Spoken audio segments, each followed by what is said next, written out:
Professora, prazer estar aqui com a senhora. A gente vai bater um papo sobre essa cidade tão querida de todos nós, que é Fortaleza. E Fortaleza, ela nasceu com um certo planejamento, com base num riachinho, que é muito importante, que hoje está meio ali por debaixo da terra, mas que a gente pode sentir coisas muito positivas vindas dele desde os nossos primórdios, não é isso?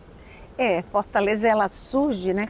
Quer dizer, alguns lutam para que Fortaleza conte lá da surgimento da cidade a partir da Barra do Ceará.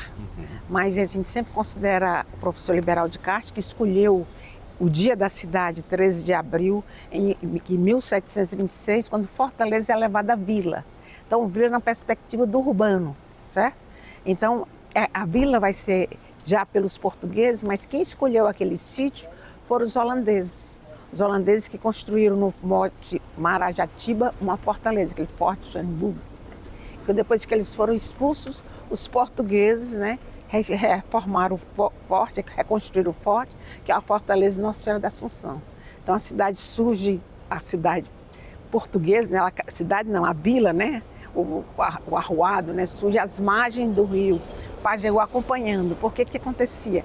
Na Barra do Ceará, a barra era salgada, não tinha água doce, mas tinha um monte onde os portugueses achavam que tinha uma boa visão. Os holandeses preferiram esse Monte Marajatiba, que era uma duna, né? Sobre ela tinha uma visão ampla de Fortaleza, do litoral, não ampla, que não existia cidade. Ampla do litoral, que ia da Barra do Ceará até a ponta do Mucuripe. Então dava para observar a invasão, a vinda de algum navio, né? Então Fortaleza se instala sobre esse monte, às margens do rio Pajeú, que era água doce, que abastecia a cidade. Então, a água do mar não entrava tanto ali no rio Pajeú? Diferente, né? Que lá no rio Ceará tem mangue e a água do Pajeú era doce, né? Tanto que ela foi construído um açude Pajeú já no século XIX, que abastecia a cidade, que atendia um pouco a cidade. Que é ali na CDL, né? O açude. Mas é o que aconteceu. Então, quando foi construído a cidade, você já nasceu planejada? Será que ela nasceu planejada? Não. Primeiro momento, a cidade, a vila, né, que é estabelecida em 1726, essa cidade era algo totalmente insignificante, uma pobreza. Hoje eu estava mostrando para os alunos assim, os caminhos. Todos os caminhos não levam a Roma, todos os caminhos no século XVIII levavam para Recife, porque lá estava a riqueza do açúcar. Então, o sertão, a zona do semiárido, ela produzia gado e carne, couro e animais de tração para atender a zona da mata. Então, os caminhos, se você vê os mapas antigos, o professor Clóvis Jucá tem um mapa dos caminhos do gado, mostra bem esse direcionamento em direção a Recife, a zona da mata. E essas vilas que existiam eram todas vilas ligadas ao gado, Quixeramobim, Sobral, Icó, o cruzamento de caminhos. Então tinha os caminhos do gado, a estrada das boiadas, a estrada geral do Jaguaribe, que passavam em Icó, que era o grande cruzamento. Tanto se você chega em Icó, eu sempre levo os alunos lá, a praça tinha 1 quilômetro, a praça, que era a feira do gado, né? Hoje é o Forró Icó lá. Então era, e mostra também os prédios antigos de Icó, mostram como a cidade foi preservada, porque ela entrou em decadência, que Iguatu recebeu a ferrovia, Icó não quis, com medo dos acidentes, né? E aí a cidade entrou em decadência e preservou a sua memória. Então, o melhor patrimônio histórico aqui do Ceará, o mais organizado, o mais preservado, é Icó. Então, até o começo do século XIX, a riqueza do Ceará estava no sertão. E era o quê? Eram os vales dos rios que explicavam o crescimento da cidade. Ou seja, o Vale do Jaguaribe, então era a cidade, no sertão Icó e no litoral Aracati. No Vale do Acaraú, no sertão Sobral, que era o grande centro da Zona Norte, e no litoral a cidade de Acaraú. Mas também tinha a cidade de Coreaú, certo? Então Sobral tinha esses 2 rios que acabavam sendo importantes, né?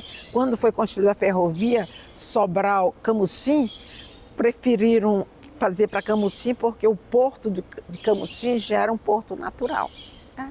Então, só chamando a atenção, a riqueza do Ceará estava no sertão. As principais cidades até meados do século XVIII eram Sobral, Quixeramobim, Icó e Aracati. Se chama Granja também depois. Mas aí o que acontece? Então, depois dos caminhos do gado, o gado que era transferido vindo do sertão para o litoral perdia muito peso. Aí começaram a charqueada, as oficinas de charque, a produção de carne. E onde é que essas oficinas são construídas? Onde tem sal, sol e vento. Litoral. Então os caminhos de gado passaram a ser para o litoral. A Estrada Geral do Jaguaribe, que vai para Aracati, Fortinho, hoje não é Aracati, onde era exportada a produção de gado, de carne de sol e couros, né, peles e outros produtos. E no litoral, e no norte, é o rio Acaraú, onde saía por Sobral, a produção do rio Acaraú saía para a cidade de Acaraú, e Coreaú também são dois rios paralelos, né? A Granja era grande produtora de carne de charque. Na hierarquia urbana eram as cidades mais importantes. Sobral, em meados do século XIX, estava em terceiro nível. Então, mais importante, Sobral estava em terceiro nível em termos de hierarquia urbana. Então, você vê isso até final do século XVIII. Então, você vê século XVIII, Fortaleza não tem menor valor econômico. A riqueza está no sertão. São os coronéis, os fazendeiros que mandavam e desmandavam no Estado. Né? No Estado não, é na capitania, né? Capitania. Depois província. E Estado é só com a República. E aí o que acontece? Né? Em 1799, o Ceará é separado da província de Pernambuco. E aí vem o primeiro governador, que chega em 1799, e ele fica decepcionado com a pobreza da cidade, da vila, né? A única casa que tinha piso era a casa do governador. Então era uma pobreza muito grande em 1799. E aos poucos ele contrata um arruador, né, para organizar a cidade, né? Recursos vão vindo do Império.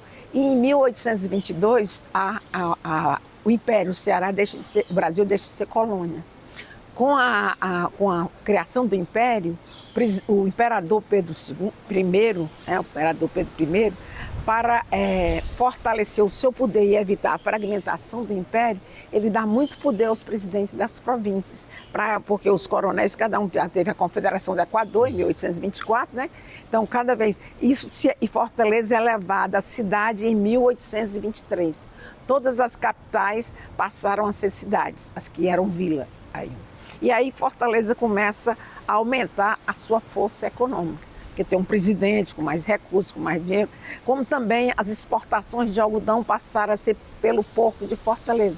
Acho que era no governador Barbalado, em 1810. Primeiro, produção de algodões exportada pelo porto de Fortaleza. Lembrar que o porto de Fortaleza foi sempre um problema. Nunca você via que até a questão do dragão do mar, só existia o dragão do mar porque não tinha porto, porque os escravos é que traziam as pessoas e as mercadorias nos seus ombros, né, e nas suas jangadas. Né? Então o porto era muito sofrível, tinha uns trapiches do Ellery, depois foi construindo aquela ponte dos ingleses, né, que foi já no final do século XIX, começo do século XX, né, essas pontes. Mas era muito precário o porto, tem umas teses aí sobre a construção da tentativa de construir porto, né? E esses portos eram precários, só mesmo como o porto do Mucuripe, no final dos anos 30, 40, né? Que vai permitir o crescimento das exportações por o porto do Mucuripe. Mas sim, voltando aqui, então, em 1823, Fortaleza assume torna capital, e também os presidentes que chegam na província vão ter mais recursos e investimentos. E um dos que marcam muito a história de Fortaleza é o Zé Martiniano de Alencar, que é o pai o padre, né? O pai do Martiniano de Alencar, que no momento de fraqueza teve 8 filhos com a prima dele, segundo o testamento. Mas ele foi um presidente que foi interessante porque ele participou da Conferência do Equador, e mesmo assim depois ele foi perdoado pelo imperador, não pelo primeiro, pelo segundo. E ele era deputado jovem e se torna presidente da província do Ceará no 36, 38. E ele tem aquela coisa, não tem um barrista, né? Então tem muitos, apesar da política do Império de não ter presidentes locais, com medo da tentativa de se tornar independente, né? Ele vai ser um presidente muito importante. Ele cria um banco provincial com recursos privados, né? Ele cria constrói o açude Pajeú. Ele cria trabalhadores assalariados, porque aqui não tinha muito escravo, né, para trabalhar, né? Ele vai diversificar a produção de chá e café. Então, ele tem muitas obras que ele fez que tornaram que Fortaleza se tornasse. Também ele vai reprimir os movimentos os movimentos contrários ao imperador, né? Que era uma força aqui, né? Então isso faz com que Fortaleza aos poucos aí tenha o algodão, vai crescendo as exportações de algodão, mantém a de couro, de carne de seca, né? De charque, né? E outros produtos vão entrando, né? Como produção. Depois você vai ver que tem o café, né? Já no meados do século XIX, o Zé de Alencar, o senador Alencar, né, que era governador, depois virou senador, ele introduz, diversifica a produção, os produtos. Então o café passa a ser importante, tanto que Baturité, a estrada de ferro de Baturité está muito ligada a isso, né? O que mais? Então esse período é um período de muito crescimento e começa a ter os investimentos na capital e já em meados do século XIX, nas redes urbanas, já mostra Fortaleza com o mesmo nível de poder e de prestígio econômico do Crato, que também já é uma cidade importante, Icó, Sobral e Aracati. Então há uma disputa entre essas cidades, né? Elas passam a competir entre si. Fortaleza cada vez mais forte, por conta da política do Império e também por ser a sede do poder político e administrativo, e as outras porque são a coletora da produção regional, né? Tanto Icó como Sobral. Então essa situação, Fortaleza ela se torna mais poderosa, sabe quando? Com a estrada de ferro. A estrada de ferro vai ser o golpe fatal nas cidades do interior, as cidades médias poderosas, porque a produção vai chegar mais rápido, agora vem pela estrada de ferro. Já saía pelo porto de Fortaleza, porque o porto de Aracati ele foi assoreando, e os navios cada vez de maior porte não conseguiam mais chegar no porto do Aracati, então elas passaram a ser exportadas pelo porto de Fortaleza. Outro porto também, aí foi construída a estrada de ferro. A estrada de ferro começou, o senador Pompeu e outros grupos de empresários começaram a construir em 1870. Mas chegou até Parangaba, não chegou muito longe não. Aí o imperador, na época da seca de 1877, 79, mandou recursos para as frentes de trabalho. Então foi construída a estrada de ferro de Baturité, Fortaleza, Baturité e Sobral, né, que é minha terra. Gente poderosa, eles conseguiram também recursos para construir a estrada de ferro de Camusim, Sobral-Camusim. Então, Sobral ainda continuou com uma certa independência, autonomia em relação a Fortaleza. E a estrada de ferro de Fortaleza, chega em 1880, Baturité, mais ou menos, depois ela vai se prolongando, vai até Iguatu, né? Cariri, em 1920, 54, o Padre Cícero consegue levar a estrada de ferro até Cariri, né? Tem um ramal que sai de Iguatu em direção à Paraíba. Então tinha um sistema ferroviário muito bom. Essa política automobilística que acabou desestruturando todo esse sistema ferroviário. E essas ferrovias também é importante chamar a atenção. Cidades que não tinham importância econômica, como era Iguatu, que era um distrito de Icó, como Icó não passou a estrada de ferro, dizem que é porque os fazendeiros tinham medo isso é que eles contam, né? Que as filhas fugissem, que matassem o gado, isso são lendas, né? E aí a estrada de ferro passou no distrito de Iguatu, Telha, né, chamava. E isso fez com que Iguatu hoje seja tão importante economicamente, certo? E várias cidades cresceram ao longo da ferrovia. Quixadá, Quixeramobim era o mais importante. Quixadá acabou algum tempo superando Quixeramobim, né? Senador Pompeu, várias cidades foram surgindo ao longo da ferrovia. Então foi toda essa riqueza que estava vindo por meio da estrada de ferro que tornou Fortaleza mais pujante. E aí o pessoal meio que começou a olhar para fora, é isso, para o exterior, dizendo, olha que coisa legal, quero trazer para cá. É isso, foi mais ou menos isso? O que acontece, por exemplo, com a riqueza, com essa Fortaleza tendo essa concentração do poder econômico, administrativo, então os grandes fazendeiros passam a também mandar os filhos estudar em Fortaleza, construir sua casa em Fortaleza, o banco, as lojas, e Fortaleza começa a crescer no lazer, no serviço, nos casarões que são construídos no centro. Ela passa a ser um grande polo comercial também, né? É um polo de exportação e importação. Então, aí é que você vai ver. Então, você vai ver essa relação, você quer dizer, Fortaleza Belle Époque, Fortaleza com influência europeia, né? Então, o que acontece? No século XIX, você vai ver cada vez mais o crescimento de Fortaleza econômica, e a relação nossa era com quem? Inglaterra e França. Inglaterra, o poder econômico, a indústria, e a França, a cultura, a literatura. Então, as pessoas, os jovens, os filhos dos fazendeiros do sertão, iam estudar na Europa, estudar na Inglaterra, na França, fazer faculdade, né? Isso fez com que também a cultura europeia também se disseminasse, né?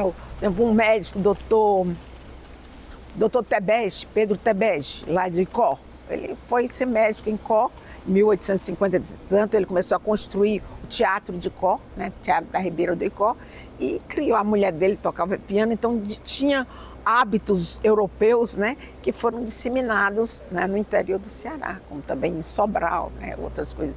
O uso do piano, né, as jovens chamar classe média, né, os filhos dos fazendeiros, as filhas estudavam, e os filhos iam estudar, fazer faculdade, direito, em Recife, né, ou então ser seminarista, como o senador Alencar. Ele foi o senador Alencar e o senador Pompeu, os dois fizeram direito em Recife. E foram seminaristas, eram padres seminaristas, e tiveram vários filhos que deixaram uma descendência de muito prestígio para o Ceará. É verdade. Mas aí, só voltando, então o que acontece? Vai surgindo, portanto, uma classe média em Fortaleza.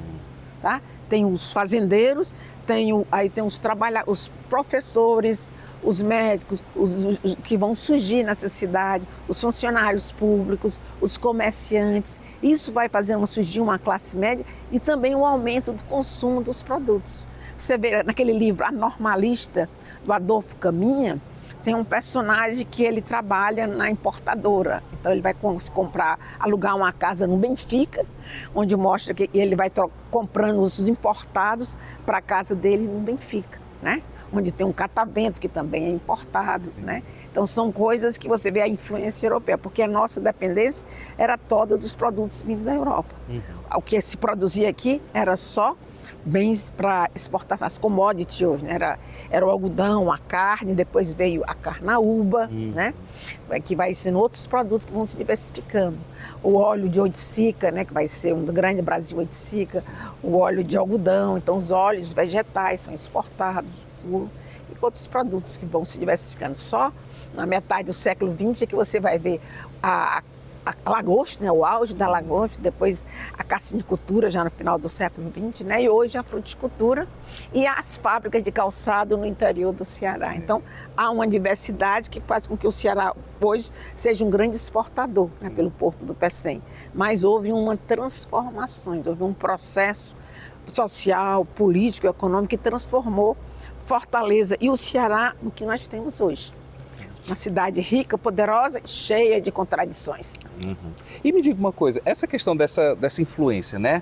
Na arquitetura, nos costumes, vocês que estudam tudo isso pode ser visto de uma forma positiva? Foi positivo para nós termos essa influência aqui ou não? Como é que a gente teria sido melhor para nós, como cearenses, como fortalezenses, termos mantido algo que seja nosso, ou isso contribuiu de uma forma muito positiva? É muito difícil, né? Porque a gente não é índio, não é só escravo, nós somos uma mistura, né? Mestiços. Nós somos mestiços, fruto dessa cultura portuguesa que vai ser dominada pela inglesa e francesa, né? Que eram os donos cultural e economicamente da Europa. Somos também marcados pela cultura indígena. O que é que o Zé de Alencar faz, né? Toda aquela literatura valorizando a cultura indígena, né? tá certo? E somos também dos negros, dos africanos, então tudo isso faz, agora não dá para ser, é melhor, também é uma coisa que, como pode, se a gente não tem outra opção, né? Que a gente tem é isso. Será que a gente também queria ficar no período como os índios viviam no século XV, XVI, né? Então é o que nós temos, nós somos frutos disso. Eu não posso negar minhas origens europeias, né? Nem as origens africanas, nem as origens indígenas, nós somos fruto disso tudo. E é isso que dá a nossa diversidade. É isso que faz com que nós sejamos brasileiros. É isso que temos que ter orgulho. E não negar isso, ou querer só ser negro, ou só ser índio, ou só ser branco. Nós não somos isso. Não dá para a gente querer ser o que nós não somos. Pois é. A gente vê Icó como essa cidade que a senhora até falou, né, que preserva todo aquele patrimônio histórico, aquelas casas lindas ali ao redor daquela praça. Fortaleza também teve muito isso, aquelas construções lindas do centro que hoje a gente só vê placa, e demolições e prédios que não são conservados. Por quê que a gente não tem esse sentimento de pertença em Fortaleza? Você acha que a população de Icó queria aquelas velharias lá para eles? Foi uma dificuldade danada de preservar. Então, o que levou Icó a preservar é porque o capital não interessava. Então, ele você só destrói as edificações antigas se tiver algo, se o terreno tiver valor para produzir. Você vê os prédios da Aldeota, bonitinhos, de 3, 4 andares, estão sendo destruídos. Por quê? Porque o valor do solo é maior do que o valor da edificação. Não tem essa percepção da história, da percepção do amor pela cidade, do patrimônio. Então, Icó sobreviveu graças à estrada de ferro, não passa lá. Entrou em decadência e a economia, muitos migraram para o Crato, depois Iguatu foi roubando a cena, né?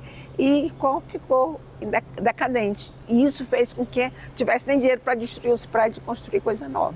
Então a sorte de Icó foi a sua crise econômica, que permitiu que preservasse. Já Fortaleza não, você vê que a dificuldade de preservar, porque valoriza, né? Então, quando eu sou lá do Conselho de Patrimônio Histórico, cada vez que tem a possibilidade de preservar um prédio, no dia seguinte destrói, né?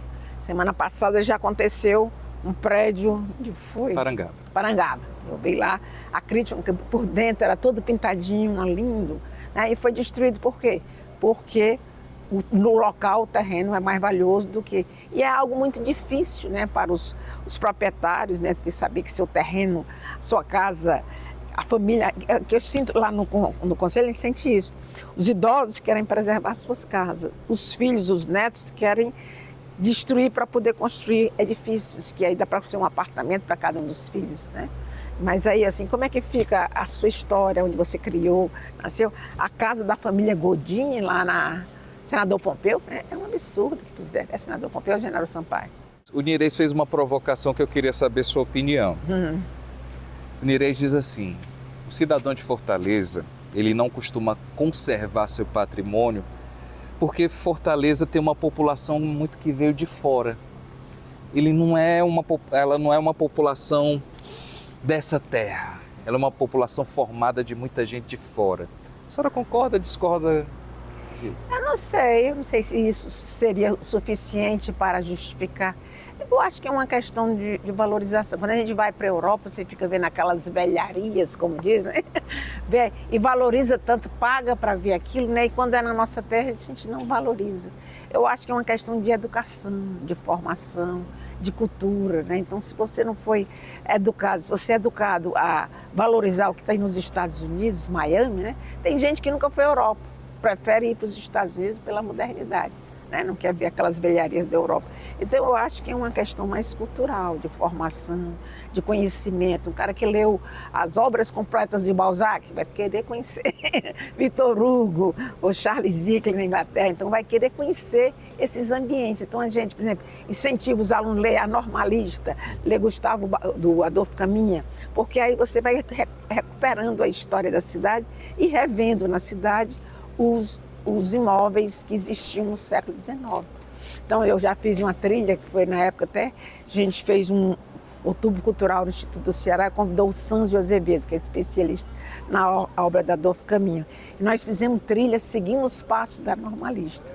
Então a gente no centro, escola normal, que é ali o IFAM, né? Sim. A Igreja do Patrocínio, então a gente ia mostrar na Praça do Ferreira, o passeio público, onde ela ia tomar, viu o Palácio da Luz, onde ela dançou com Caio Prado.